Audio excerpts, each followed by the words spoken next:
방금 전에 실시간 영상으로 보신 그대로죠. 막말 규탄하겠다. 2대 동문들이 지금 모교에 집결해 있는 상태입니다. 이화여대 초대 총장이 학생들을 미군에게 성상납시켰다고 한 민주당의 경기 수원정 김주혁 후보가 결국 사과를 하긴 했는데요. 지금 이화여대 총동창회 혹은 총학생회 김준혁 후보를 사퇴하기 위해서 특히 총동창회가 모든 방법을 총동원하겠다고 말하고 있습니다. 아까 규탄대회 영상도 만나봤었고 총동문회는 후보직 사퇴를 위해서 모든 노력을 기울일 것이다. 사실상의 낙선운동. 이화의 동문들이 만들었던 역사를 무시하는 행위다. 명백한 명예훼손이다. 지금 현재 재학생들도 이런 얘기를 했는데요. 장유미 변호사님. 네.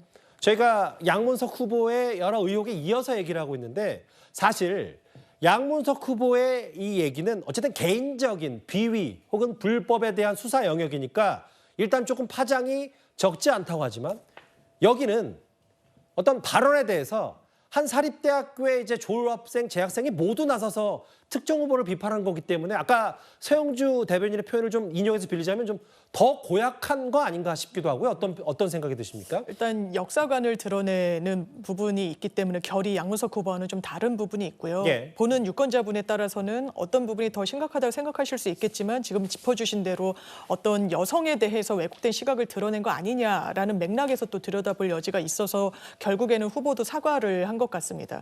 대한민국의 여러 부침이 있는 역사를 지나왔습니다. 그 과정 중에 역사적 사료에 따르면 이 특정 대학의 학생들이 뭐 파티나 이런데 이제 동원이 됐다라는 것은 인용했다는 사료를 보더라도 이제 확인되는 사실관계지만 성접대랄지 이런 부분은 침소봉대를 한 부분이 있어서 어떻게 보면 이런 전시 상황이나 어떤 대한민국이 위태로운 이런 식의 여성성이 왜곡돼서 동원됐다는 점을 지적하는데 그쳤으면 좋았겠지만 거기에 더 나아가서 또 동문들의 반발까지 부르는 이야기를 했기 때문에 저 개인적으로는 이 후보가 한 번 사과했지만 동문들과 재학생들 마음이 풀릴 때까지 거듭 사과해야 된다고 생각합니다. 그러니까 장 변호사 말씀도 뭐 당의 권고 때문에 사과를 하긴 했지만 지금 이렇게 총학생회 물론이고 총동창회까지 나서서 저렇게 규탄 집회를 특정 공간에서 하는 거에 대해서 김주혁 후보가 계속 거듭해서 이대를 찾아가는 일에도 뭔가 좀 더 적극적인 조치가 필요하다는 말씀이신 거예요? 근데 뭐 동문을 찾아간다거나 하는 건 또 너무 정치 공합적이다. 이게 진정성이 없다라고 하고 또 양해를 받지 않은 채로 또 무작정 찾아가는 건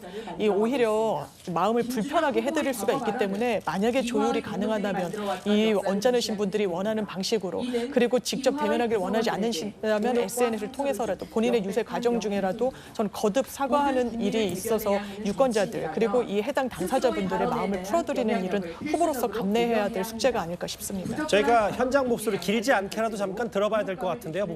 현장은 잠깐만 키워주시겠어요? 앞으로 이화여대에 대한 부적절한 내용으로 정쟁을 확산시키는 일을 만들지 않기를 요구하는 바입니다. 2024년 4월 3일 해방이화 제56대 총학생회 스타트. 이대 총동창회 대표격인 인사가 네. 입장문 낭독하고요. 지금 본관 앞에서 저렇게 지금 규탄대회를 열고 있고 이거는 실시간이 아니라 조금 전 서대문구 신천에 위치한 이화여대 교정 앞에서의 규탄 집회였습니다. 글쎄 아까 이제 민주당 소속의 장유미 변호사도 결국은 김주혁 후보가 한번 사과를 하긴 했지만 좀 더 거듭해서 고개를 숙일 필요가 있다는 지적을 해주셨는데 지금 이제 그대로 후보들이 당연히 사전투표로까지 이 후보들이 중간에 낙마하는 일이 이제 시간 관계상 물리적으로 어려운 상황이 됐잖아요. 민주당 내부로도. 한동훈 위원장은 계속해서 이 김주혁 후보와 양문석 후보를 집중 공격하고 있는데 특히 김주혁 후보에 대해서 이런 말을 했습니다. 우리 어린아이들한테 그렇게 살아도 출세할 수 있다고 보여주실 거예요? 안 됩니다. 그분은 국회가 아니라 치료를 받으러 가셔야 하는 분입니다. 이재명 대표에게 제가 이렇게 충고합니다. 김준혁을 유지할 거면 차라리 바바리맨을 내놓으라고요. 뭐가 다릅니까? 그 사람들이 우리 같은 사람들을 대표할 수 있습니까? 이제 거센 목소리로 한동훈 위원장이 김주혁 후보에 대한 여성관 혹은 이런 거를 이제 계속 비판하고 있는데 사실 이런 부분이 있겠죠. 김주혁 후보는 본인이 학자로서 역사학자로서 근거대로 일부 주장을 얹어서 얘기했을 뿐이라고 하는데 김준혁 후보가 발언 근거로 제시한 논문에서는 이화여대생들이 성상납에 동원됐다는 내용은 없는 것으로 지금 파악됐다는 게 대체적인 시각이거든요. 그렇습니다. 지금 김준혁 후보가 본인이 문제가 되니까 본인이 인용을 했다라고 하는 성공회대 교수 이임하 교수의 2004년도 논문을 제시를 하고 있는데요. 그 논문에서 인용한 미군 CIC의 정보 보고서가 있는데 그 안에도 김환란 총장이 이대생을 성접대시켰다 이러한 내용들은 나오지 않는 것으로 밝혀져서 이것이 또 문제가 되고 있는 것입니다. 이 보고서 안에 없는 내용을 지금 김준혁 후보는 그것을 인용을 해서 본인이 단순히 이야기를 한 것이다라는 형태로 이야기를 한 것인데 결과적으로 이 보고서를 읽어보긴 했겠습니다만 여기에 대해 본인만의 상상력으로 거기에 대해 오버를 해서 이야기를 한 것을 거기에 대해 잘못했다라는 정확한 이야기를 하지 않는 것이죠. 사과를 했다라고 하지만 본인 SNS에 써 있는 내용들을 보면은 역사학자로서 이 이야기를 전달하기 위한 노력이었고 역사라고 생각한다는 말을 계속 쓰고 있습니다. 그것은 본인이 인용을 했다는 것, 본인이 한 내용이 허위가 아니라는 이야기들을 계속적으로 하고 있는 것이거든요. 거기에 따라서 조상호 변호사 같은 경우에도 민주당 법률위 부위원장이고 지금 이재명 대표의 대장동 사건 변호인으로 알려져 있는데요. 조상호 변호사 역시 지금 이 CIC 보고서에 그런 내용이 나온다라고 단정적으로 이야기를 어저께 한 방송에서 이야기를 해서 또 문제가 되고 있습니다. 결과적으로 이 보고서에 없는 내용을 가지고서는 민주당 내에서는 그것이 맞다라고 주장을 하고 있는 것이고 사과 권고를 했지만 그 이후에 민주당에서 어떤 2차 가해식으로 이야기하고 있는 이 조상호 변호사에 대해서는 아무런 이야기도 나오고 있지 않거든요. 그렇다면 여기에 대해서 민주당에서 이대로 끝날 것인가 그냥 단순 후보 한 명의 문제로 끝낼 것인가라는 부분에 대해서 이 국민의 눈높이에 맞는 것인지 저는 그 부분이 굉장히 좀 의심스럽습니다. 사퇴의 목소리가 현장에 있었던 영상 지금 중간중간 보여드리고 있고요. 김준혁 후보는 과거에 위안부 관련 발언에 대해서도 논란을 빚은 바가 있습니다. 교수라고 하시는 분이 역사를 왜곡하고 발언하신 거에 대해서 너무 충격을 금할 수가 없고 그런 분이 세상을 위해서 국회의원이 되신다고 하는 것 자체가 있을 수 없는 일이라고 생각합니다. 그런 분들이 저희 미래에 정치를 하신다는 게 말이 안 되어서 고발장을 접수하게 되었으니 스스로 역사학자라고 자만하면서 근거도 없이 위안부 피해자들을 모욕하고 그런 인성이 다시 정치가로 변신하겠다고 피해 희생자들께 용서를 구하고 즉각 후보를 사퇴할 것을 촉구한다! 촉구한다!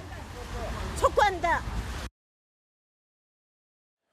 사실 당사자들의 반발을 부른 그 과거 논란 발언들이 한두 개가 아니죠. 특히 이제 박정희 전 대통령 그 비하, 외종선이 고소를 했고 지금 보셨던 위안부, 가족협의회가 사자 명예훼손 혐의로 고발을 했습니다. 지금 그리고 현장에서 만나봤던 이화여대 이대생 성상납 관련 논란 때문에 저렇게 오랜만에 학교에 가신 분들도 계실 텐데 졸업생 중에 이현정 의원님. 네. 근데 이제 이게 끝이 아니라서 대통령의 내조자 이상의 역할 말고 고위 관료나 나머지 공직자의 아내들이 남편의 힘을 믿고 더 오버에 설치는 일을 하지 않게 하는 일이다라는 표현. 물론 또 김준혁 교수는 앞뒤 맥락은 또 그런 취지가 아니라고 설명할 수는 있겠지만 이제 보기에 따라서는 이것 또한 논란거리 중에 하나거든요. 일단 어떻게 들으셨어요? 그러니까 이 설친다는 이야기, 이런 이야기가 나오는 게 결국은 여성에 대해서 어떤 생각을 갖고 있는지 얼마 전에 이재명 대표가 아마 연설에 그런 이야기 한 것 같아요. 여자가 살림을 잘한다라는 이야기를 한 바 있는 것 같습니다. 근데 왜 지금 이재명 대표가 이 김준혁 교수 정말 지금 화수분같이 지금 이 논란들이 나오고 있는데 왜 공천했을까라는 걸 제가 추정을 해보면요. 이재명 대표를 정조에 비유를 했고요. 또 백범 김구 선생에 비유를 했고 또 400년 만에 나타난 정열입 같은 사람이다라고 또 이야기를 했습니다. 거의 이재명 대표를 어떤 뭐라고 그럴까요? 굉장히 이제 신적 존재로 추앙을 하는 것 같은데 그렇게 어떤 역사학자가 정말 이재명은 이 시대를 이끌어갈 수 있는 정말 사람이고 그 집 앞에 있는 200년 된 소나무의 전기를 받고 있어서 그렇게 지금 이렇게 하고 있다. 정열입 같다. 400년 만에 나타난 정열입이다. 지금 김구 선생과 같다. 피습을 당한 거 보니까 같다. 등등 이런 이야기를 하다 보니까 그러니까 이런 분을 이제 이재명 대표가 참 이 본인의 책 같은 거 보면 자신에 대해서 뭔가 좀 여러 가지 어떤 이 치장을 할 수 있는 그런 사람으로 여긴 거 아닌가라는 저는 그런 의심도 들어요. 예. 자, 그렇기 때문에 김준혁 후보를 지금 왜냐하면 이렇게 논란이 커지면 제가 볼 때는 이 수원정 한 지역구 문제가 아니라 다른 지역에 파급 영향을 미치는 거. 또 우리가 우리나라 이대가 또 얼마나 많은 인적인 네트워크를 갖고 있습니까? 자, 그런 거라든지 그러면 당장 사퇴를 시켜야 될 텐데 그러지 못하는 이유가 저는 거기에 있지 않냐 생각이 들고 또 예. 하나는 자, 이 지금 민주당에 이대 출신 분들이 꽤 많습니다. 예. 1986년 총학생장을 했던 서영교 의원, 87년 총학생장을 했던 인미의 지금 비례대표 후보, 더불어민주연합이죠. 자, 거기에다가 많은 지금 여성 의원들이 이대 출신들이 있어요. 제가 덧붙이자면 지난번에 한동훈 위원장인가요? 뭐 최민희 전 의원이나 뭐 안기령 후보 뭐 이런 맞습니다. 인물들도 강선우 언급을 했습니다. 뭐 의원 예. 뭐 등등 있습니다. 예. 자, 그리고 이 여성운동의 어떤 산실이잖아요. 그러면 과연 이런 부분에 대해서 그분들의 입장은 뭔지 어떻게 생각하시는지 저는 좀 듣고 싶어요. 본인들의 모교가 이런 식으로 폄훼되고 모욕당하고 이런 상황에 대해서 아무리 자기 당의 후보라고 그러지만 예. 그러나 이 문제에 대해서 동문들이 저렇게 나와서 지금 이 항의 시위를 하고 있는데 그렇다면 항상 이대를 내세워서 본인들의 득표 활동을 하고 했던 그런 분들은 이 문제에 대해서 어떻게 생각하고 있는지 아마 국민들이 궁금해하실 것 같습니다. 뭐 모든 논평은 다 존중하되 이현정 의원이 아까 뭐 그 김준혁 교수가 이재명 대표를 신적인 부분으로 추앙했다라고 하는 건 김준혁 교수가 또 그 얘기를 덧붙이면서 약간은 다른 뉘앙스의 얘기를 했기 때문에 제가 그 정도는 순화하도록 하겠습니다. 김준혁 후보는 사실 출마 기자회견 당시에 저는 결코 불의에 타협하지 않았다, 노력했다 이렇게 말한 바가 있습니다. 그리고 최근에 본인의 SNS, 유튜브를 통해서 최근 영상까지 올린 바가 있었는데 한번 만나보고 오겠습니다. 윤석열 대통령은 제1야당 대표인 이재명 대표에 대해 범죄자 운운하며 대화는커녕 만나지도 않고 검찰은 이재명 대표의 정치적, 사회적 매장을 위해 끊임없이 압수수색과 구속영장을 청구하고 있습니다.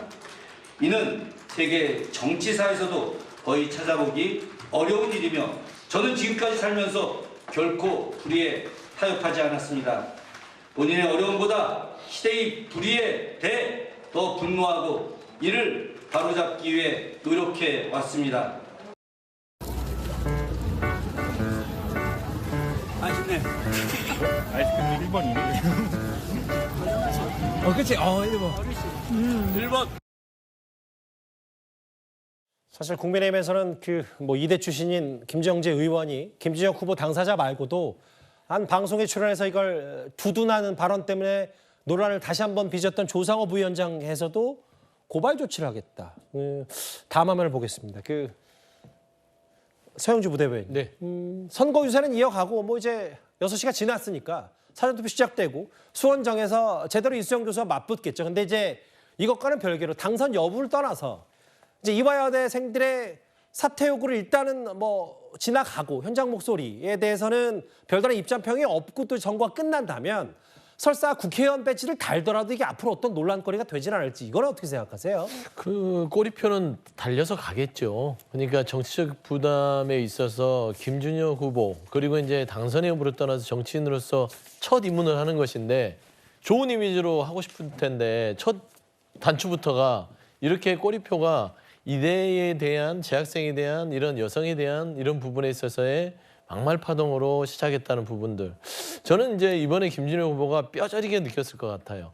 그러니까 지금 현재의 발언들이 눈높이에 맞지 않고 또 학자로서 학문적 영역에서 다투는 부분이 있었다면 분명히 본인이 감내하고 학자로서 평가를 받겠는데 선출직 공직자의 무게가 얼마만큼 무거운 것인지 이번에 느꼈을 겁니다. 그래서 전체적으로 김준혁 후보에 대한 여러 가지 보면서 선출직 공직자라는 자리가 본인의 과거의 발언들과 본인의 과거의 행실들이 모두 다 평가받을 수 있는 그런 자리이기 때문에 앞으로 선출직 공직자에 나서는 분들은요. 모든 언행과 말과 모든 태도에 대해서 각별히 준비가 되지 않으면 결국에는 너무나 힘들게 이 자리까지 오고 향후에 모르겠습니다. 법적으로 어떤 영역에서 평가가 받고 어떤 책임을 져야 될지 모르겠으나 현재까지는 상당히 좋지 않은 출발이라는 점에서는 김준혁 후보에게는 뼈저린 지금 순간일 것이다. 좀 그렇게 평가가 됩니다. 과거 유튜브의 막말 논란 그 발언 수위가 비판받아 마땅하다고 생각한 이화여대 총동창회가 오늘 조금 전 5시부터 이화여대 교정에서 규탄 집회를 열었다는 참 그 총선 사전투표 딱 하루 전날 이렇게 특정 학교 출신들의 동창회가 특정 후보를 비판하면서 사실상의 낙선 운동을 하는 것도 참 이례적인 일인 건 분명한 것 같습니다. 김준혁 후보, 양문석 후보, 지금 민주당의 악재 2명의 의원들, 2명의 후보들 중심으로 하나하나 만나봤습니다.